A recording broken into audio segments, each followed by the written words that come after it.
그거보다는 조금 더 아파요. 아, 그래요.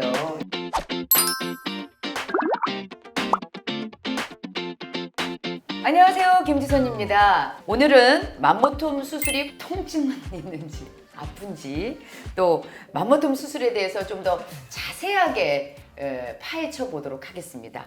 자, 맘모톰 수술에 수술이라는 글자가 붙어 있기 때문에 아파요? 얼마나 아파요? 여기는 연하잖아요. 예, 연하니까 맞아요. 예, 네. 아플까봐 걱정하시는 분들 많거든요. 통증이 좀 많이 있는 그런 수술인가요? 사실 그 맘모톰을 하기 전에 통증에 대한 두려움이 다들 크신데요. 유방은 생각보다 그 신경 분포가 안쪽에 많지 않고요. 그래요? 네.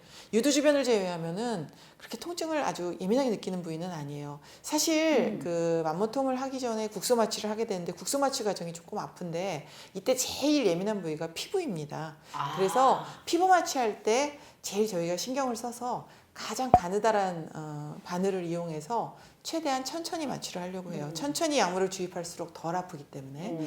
그리고 안쪽은 이제 좀 더 큰 바늘로 주사로 이제 약물을 넣게 되는데요. 이 마취제의 효과 때문에 마취제가 들어가는 동안 통증이 있지만 그 후에 빠르게 통증이 사라지고요. 맘모톰 하는 동안은 전혀 통증이 없습니다. 또 국소 마취 후에 지속 시간이 여러 시간 지속되기 때문에 수술 중에 마취가 깨서 아프지 않을까 하는 걱정은 하지 않으셔도 됩니다. 그렇구나. 그러니까 살짝 꼬집는 정도. 그거보다는 조금 더 아파요. 아, 그래요. 네. 예. 자, 그렇다면 맘모톰 수술을 하신 분 중에 혹시 재발에 대해서 걱정하시거나 재발할 확률이 또 있는지 그것도 궁금하거든요. 네, 많이 하시는 질문인데요. 이 재발의 정확한 의미를 아셔야 돼요. 재발이라는 거는 종양을 없앤 자리에 또 혹이 생기는 걸 의미합니다. 근데 이제 이 위치가 아니라 다른 부위에 생기는 건 재발이 아니에요. 그럼 뭐라고 불러요? 그거는 그냥 새로운 종양이 또 생기는 거죠. 그래서 이걸 혼동하시면 안 되고 네. 사실 흔한 종양이 섬유선종인데 섬유선종은 거의 재발이 없고요. 이 특수한 형태의 종양이 있습니다. 엽상 종양이라는 종양이 있는데 엽상 종양은 섬유선종하고 상당히 비슷하게 보여요. 영상에서만 비슷하게 보이는 게 아니라 조직 검사를 하면 섬유선종인지 엽상 종양인지 구분하기 어려운 경우도 많을 정도로 조직 검사에서도 비슷하게 보이는데 근데 달라요. 다 떼보면 달라요. 네. 일부 조직 검사를 하면 헷갈리고 근데 엽상 종양의 경우는 재발이 아주 쉬워요. 그리고 엽상 종양은 암으로 가는 확률도 훨씬 더 많아요. 네. 완전히 제거해도 재발해요. 그러니까 남아서 재발하는 게 아니고요. 완전히 제거를 잘 하더라도 재발할 수 있습니다. 그럼 재발이라는 건 그 자리에 또 생긴다는 거예요? 네. 네. 뭔가 남아있어서 그런 거 아닌가? 아니에요. 이거는 종양의 특성이 그래요.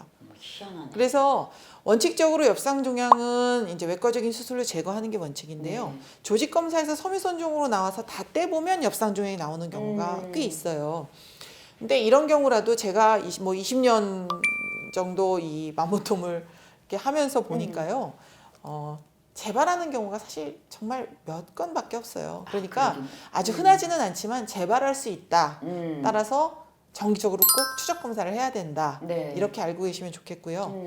재발은 아니지만 그 없애고 나면 비슷한 종양, 똑같은 조직의 종양이 주변에 또 생기는 경우들이 있는데 이런 게 또 흔한 게 유두종하고 점액성 종양이라는 게 있어요. 네.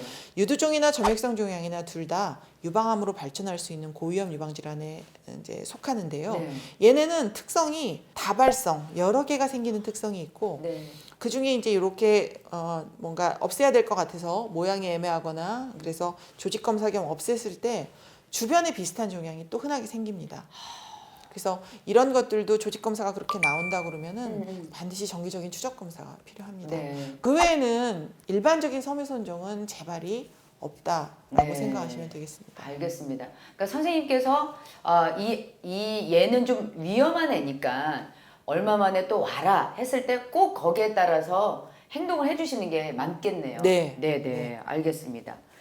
자, 이렇게 해서 오늘 맘모톰의 그 시술할 때 수술 시 통증에 대해서도 알아보고 그리고 또 재발 위험성에 대해서도 좀 알아봤는데요. 다음 시간에도 이어서 맘모톰 수술에 대해서 알아보도록 하겠습니다. 대표적인 단점은 것입니다. 구독, 좋아요, 알림 설정 눌러주시기 바랍니다. 그럼 다음 시간에 뵙겠습니다. 고맙습니다.